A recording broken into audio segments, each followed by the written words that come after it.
نماز پڑھنے کے بعد والملائکۃ یصلون علی احدکم ما دام فی مجلسه الذی صلی فیہ تقول الملائکہ اللہم اغفر له اللہم ارحم اللہم تب علیہ ما لم یؤذی وما لم یحدث۔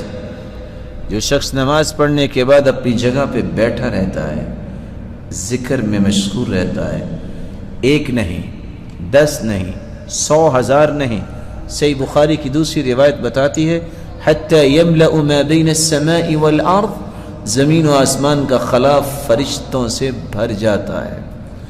جو دعا کرتے ہیں، کس کے لیے؟ جو اللہ کا ذکر کرتا ہے۔ دعائیں کتنی کرتے ہیں؟ 3۔ اللہم اغفر لہ، اللہ اسے معاف کر دے، اللہم ارحم، اے اللہ اس کو رحمت سے نواز دے، اللہم تب علیہ، اے اللہ اس کی توبہ کو قبول فرما لے، ما لم یؤذی وما لم یحدث، جب تک وہ بے وضو نہیں ہوتا اور جب تک وہ کسی کو تکلیف نہیں دیتا، فرشتے دعائیں کرتے رہتے۔ ایمانداری سے بتائیے، جو ایک نماز پڑھنے آئے اور کھربوں فرشتے اس کے لیے دعا کریں رحمت کی، اس سے بڑا کوئی خوش نصیب ہے؟